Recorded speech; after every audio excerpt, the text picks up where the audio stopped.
Hi ಎಲ್ರಿಗೂ ನಮಸ್ಕಾರ. R ಅಡುಗೆ ಮನೆಗೆ ಸ್ವಾಗತ.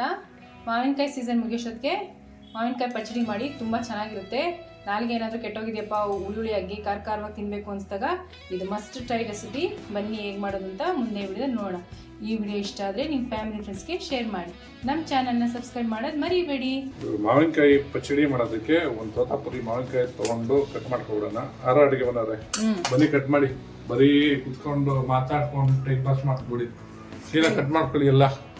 ನೀವು ನನಗಿಂತ ತುಂಬ ಚೆನ್ನಾಗಿ ಮಾಡ್ತೀರಲ್ಲ, ಅದಕ್ಕೆ ಮಾಡಲಿ ಅಂತ ಸುಮ್ಮನೆ.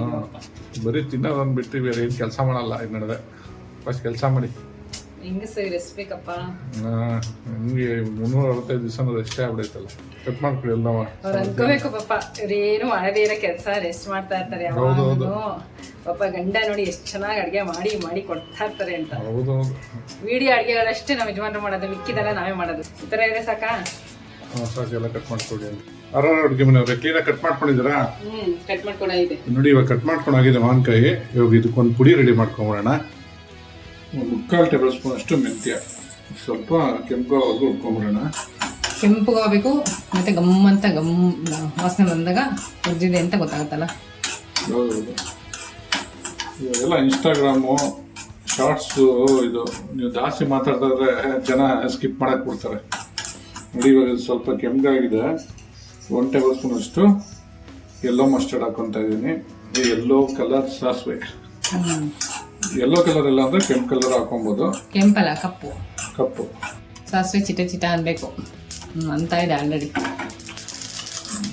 ಇದು ಬರುತ್ತೆ ಆಗಿದೆ. ನೋಡಿ, ಹುರಿದಿರೋದೆಲ್ಲ ತಣ್ಣಗೆ ಆದ್ಮೇಲೆ ಈ ಥರ ಪುಡಿ ಮಾಡಿ ಇಟ್ಕೊಂಡಿದ್ದೀವಿ. ಇವಾಗ ಮುಂದೆ ಏನು ಮಾಡೋದು ಅಂತ ನೋಡೋಣ ಬನ್ನಿ. ನೀವು ಮಿಕ್ಸಿ ಜಾರ್ ತೊಗೊಂಡು ಕಟ್ ಮಾಡಿ ಇಟ್ಕೊಂಡಿದ್ರು ಮಾವಿನಕಾಯಿ, ಅದನ್ನು ಹಾಕೊಳ್ಳೋಣ. ಖಾರ ಅಡುಗೆ ಮೇಲೆ ಅರ್ಶಿನ ಹಾಕ್ಕೊಡಿ. 1/4 ಟೇಬಲ್ ಸ್ಪೂನ್ ಅಷ್ಟು ಅರ್ಶಿನ. ಪುಡಿ ಮಾಡಿ ಇಟ್ಕೊಂಡಿದ್ವಲ್ಲ ಆ ಪೌಡರ್ನ ಹಾಕ್ಕೊತಾ ಇದ್ದೀವಿ, ಮೆಂತ್ಯ ಸಾಸಿವೆ ಪುಡಿನ. ಖಾರಕ್ಕೆ 1 ಟೇಬಲ್ ಸ್ಪೂನ್ ಚಿಲ್ಲಿ ಪೌಡರ್. ಇನ್ನೊಂದು ಚೂರ ಕೊಡಿ. ಖಾರ ಇದ್ದು ಮಾವಿನಕಾಯಿ ಹುಳಿ ಇರುತ್ತೆ, ಖಾರ ಇದ್ದು ಚೆನ್ನಾಗಿರುತ್ತೆ. ಸಾಕು. ಇವಾಗ ರುಚಿಗೆ ತಕ್ಕಷ್ಟು ಉಪ್ಪು ಹಾಕೊಳ್ಳೋಣ. ಖಾರ ಅಡುಗೆ ಮನೆಯವರೇ ಇದನ್ನು ಒಂಚೂರು ತರ್ತರಿಯಾಗಿ ರುಬ್ಕೊಂಬಂದು ನೋಡಿ. ಈ ಥರ ತರ್ತರಿಯಾಗಿ ಮಾಡ್ಕೋಬೇಕು. ಇವಾಗ ಇದಕ್ಕೆ ಒಗ್ಗರಣೆ ಹಾಕೊಳ್ಳೋಣ ಬನ್ನಿ. ಇವಾಗ ಪ್ಯಾನ್ ತೊಗೊಂಡು ಎಣ್ಣೆ ಹಾಕೊತಾ ಇದ್ದೀನಿ. ಸ್ವಲ್ಪ ಎಣ್ಣೆ ಮುಂದೆನೇ ಇರಬೇಕು, ಯಾಕಂದರೆ ನೀರು ಸೋಗ್ಸೋದಿಲ್ವಲ್ಲ. ಈ ಎಣ್ಣೆ ಕಾಯ್ತದಂಗೆ ಸಾಸಿವೆ ಹಾಕೊತಾ ಇದ್ದೀನಿ. ಜಜ್ಜಿಟ್ಕೊಂಡಿರೋ ಬೆಳ್ಳುಳ್ಳಿ, ಮೆಣಸಿನ್ಕಾಯಿ, ಇದನ್ನ ಸ್ವಲ್ಪ ಫ್ರೈ ಮಾಡ್ಕೋಬೇಕು. ಇದು ಒಳ್ಳೆ ಗ್ರೇಟ್. ಇವಾಗ ಹಿಂಗೆ ಹಾಕೊತಾ ಇದ್ದೀನಿ. ಆರ್ ಅಡುಗೆ ಮನೆಯವರೇ ರುಬ್ಕೊಂಡು ತೊಗೊಂಬನ್ನಿ. ಇದೇ ಸ್ವಲ್ಪ ಬೆಳ್ಳುಳ್ಳಿ ಕೆಂಪಗಾಗ್ಲಿ. ಆಗತ್ತೆ, ತೊಗೊಂಬಂದಿದ್ರಿ. ನೀವು ತಗೋಸಲು 1 ಕಿಲೋಮೀಟ್ರ್ ಹೋಗಿ ತೊಗೊಂಬರೋದು ಬೇಡವಾ? ನೋಡಿ, ಇವಾಗೆಲ್ಲ ಕೆಂಪಾಗಿದೆ ಬೆಳ್ಳುಳ್ಳಿ ಎಲ್ಲ. ಹಾಕೊಳ್ಳಿ ರುಬ್ಬಿರೋದನ್ನ.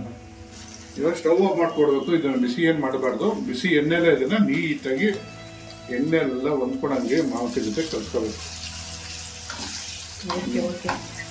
ಇದು 15ರಿಂದ 20 ದಿವಸ ಸ್ಟೋರ್ ಮಾಡಿಕೊಂಡು ಅನ್ನಕ್ಕೆ, ಚಪಾತಿಗೆ ಎಲ್ಲ ಯೂಸ್ ಮಾಡ್ಬೋದು. ಯಾಕಂದರೆ ನೀರು ಹಾಕೋದಿಲ್ಲವಲ್ಲ, ನೀರು ಯೂಸೇ ಮಾಡಿರೋದೆಲ್ಲ.